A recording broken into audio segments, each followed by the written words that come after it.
제가 나이 든 이후의 삶을 좀 미리 좀 문화예술적으로도 다양한 프로그램들을 제공받고 싶다라는 취지에서 이런 활동을 시작을 한 거고요. 네, 저는 이미화 작가입니다. 그리고 안양에 이모저모 도모소라는 이름의 예술가 모임이자 공간을 운영하고 있습니다. 네, 저는 이제 시각예술을 전공한 이제 미술 작가이고요. 2013년까지 서울에서 이웃상해라는 이름으로 활동을 했었고, 2016년에 안양에 나이 든 이후의 삶에 대해서 좀 고민하는 작가들과의 프로젝트를 진행하는 어떤 그런 협업 공간으로서 도모소를 거점으로 지금 현재 활동하고 있습니다. 이모저모는 뭐 사물의 다양한 이면, 이런 면도 있고 저런 면도 있다라는 어떤 그런 뜻이고, 도모는 무엇을 우리가 도모한다라는 이야기를 하잖아요. 그래서 일과 사물의 다양한 면들을 좀 다른 각도에서 예술적 관점에서 풀어보고, 그리고 이것이 일상에 어떤 식으로 개입해서 우리 삶을 좀 변화할 수 있을지.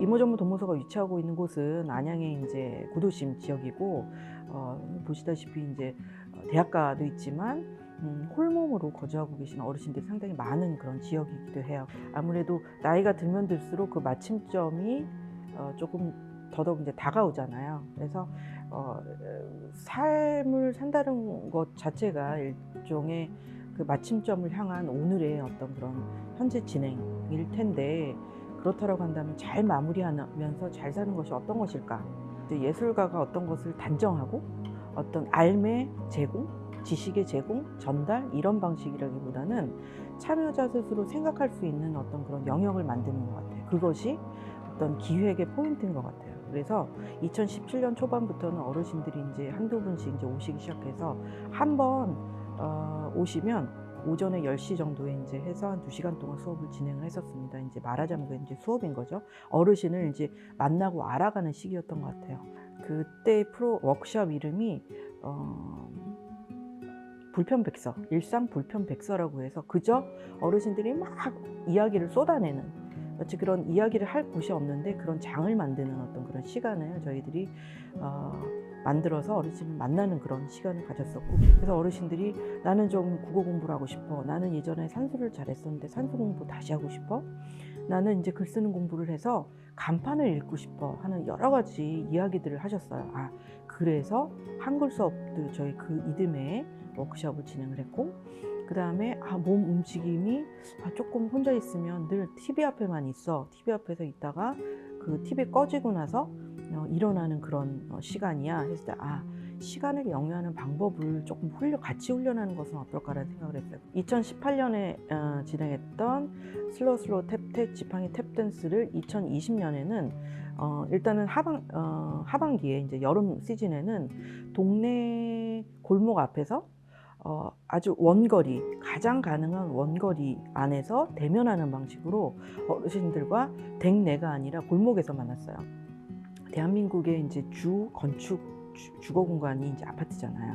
아파트라고 하는 이제 도시에 살고 계시는 어르신들의 생활 패턴을 이제 관찰하고 혼자서라도 일단 비자발적 고립의 상태를 겪었어야 되는데, 그 혼자만이라도 일상에서 뭔가 움직임을 하실 수 있도록 이제 가이드 북을 저희가 만들었었던 것이고, 영상으로도 이제 저희가 만들어서 그런 것들을 했습니다. 근데 여기서 또 문제가 생기는 것이, 영상으로 했더니 80대 중후반 이 어르신들이 유튜브나 SNS나 이거는 먼 거리의 문화인 거죠. 또 여기서 제2의 고립의 상태를 발견을 하게 된 거죠. 그래서 이 디지털 소외 현상에 우리들이 어떻게 접근할 수 있을지가 저희들이 이제 하나의 숙제가 되었고, 이를 통해서 보편적 복지 서비스나 여가 서비스가 아니라 차세대의 어떤 그런 조금 더 예술적 그 상상력이, 예술가의 예술적 상상력이 참여자한테 교류될 수 있는 어떤 그런 것들을 기초연구한다라는 어떤 그런 목표 하에 조금 어르신들의 해악이 담긴 그런 이야기들을 발굴하고, 그리고 나중에 이런 것들을 디지털 어떤 소외 현상, 조금 뭐 문자라도 혹은 카톡에 MMS 이미지 카톡이라도 할 수 있는 정도로 어르신들의 디지털 소통을 조금 더 보완하고, 그리고 청년 작가들한테는 기록이 관점, 그리고 가정 안에서 이제 아버님과 또 어머님이 참여자로 참여하신 경우도 있었거든요. 그러면 가족 내에서의 어떤 그렇게 다시 프로젝트를 통해서 다시 만나는 가족의 모습 뭐 이런 것들을 조금 더 면밀하게 밀접하게 이제 관계를 만드는 어떤 그런 프로젝트를 진행하기로 했었습니다. 안양에 거주하고 계신 어르신께서 참여자 어르신께서 당신의 어머니가 끓여주셨던 그 음식, 배고픈 시절에 먹었던 음식은 좀 다르다라는 이야기를 이제 해주셨고 20, 30대 청년 기획자들이 그 레시피를 듣기만 하셔가지고 그 들은 그대로 이 음식을 재현해서 기억을 상차림을 다 드렸고 거기서 나왔던 기억 차림의 그 레시피를 또 이제 안양 팔동에 계시는 이제 어르신들 10분께 이렇게 상차림으로 전달을 해서 매 새로운 참여자들이 나에게 음식을 통해서 내가 어떤 음식으로 존재할 수 있을지 남겨질 것인지에 대해서 개인적으로 또 기획하게 되는 그런 어떤 음식으로 전달되는 어떤 그런 나의 소중한 기억들 뭐 이런 것들을 공유하는 어떤 그런 공감의 시간을 한번 마련을 해봤습니다. 이제 그것이 소셜 다이닝 기억 차림이라는 프로그램이었습니다. 네, 그 죽음과 관련한 어떤 그 의식 의례라고 할 땐 그 장례라는 것이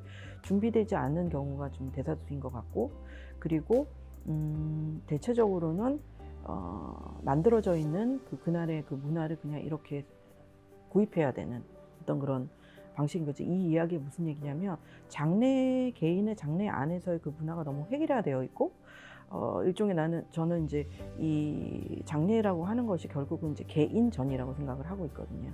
나의 개인사가 담긴 어떤 그런 하루라고 생각하고 나를 추모하고 애도하기 위해서 모이신 분들을 위한 인사라고 생각을 하는데 이제는 이제 자기 추모 기획 조금 더 개인적인 인디비주얼한 그런 문화들이 좀 만들어져야 되지 않을까라는 생각을 하고 있습니다. 작년에 이제 파일럿 프로그램으로 이제 R&D로 시작했던 그 나의 마무리 그림 자화라는 프로그램을 통해서 그러니까 비대면을 했기 때문에 같은 시간 동시간대에 전국에서 참여자들이 모일 수 있었던 어떤 장점이 있었어요. 참여하셨던 이제 서울에 계시는 60대 중반의 어머니신데 하나 사진을 보내주셨어요. 그러니까 구도나 각도가 막 이렇게 멋있는 그런 사진은 아니죠.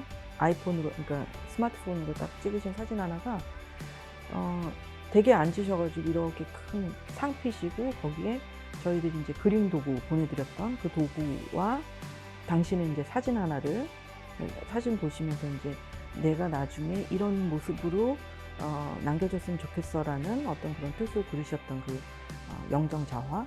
그러니까 그 그림 그리는 상황의 그 사진을 하나 딱 보내주셨는데 이 시간이 나의 공간 안에서 이런 질문과 이런 프로그램을 경험할 수 있었어도 너무 감사했다라는 어떤 그런 사진을 보내주셨었던 거예요. 그러니까 어떤 그냥 감사의 인사보다도 그 한 분의 개인의 시간에 이 프로그램이 이렇게 잘 개입이 된 거죠.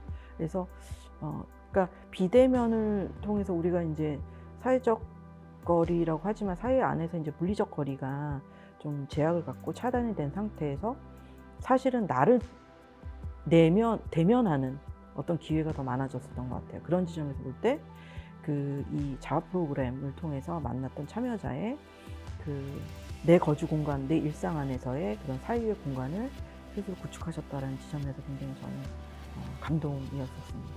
아직까지도 이제 문화예술이 여러 예술가들이 이제 다양한 프로그램을 열고 기다리고 있는데 그런 것들을 모르시는 분들이 많기 때문에 그런 분들을 어떻게 닿을 수 있을지가 늘 그거는 이제 저희 개인의 문제뿐만 아니라 여러 이제 공공기관에서도 문제라고 생각을 해요.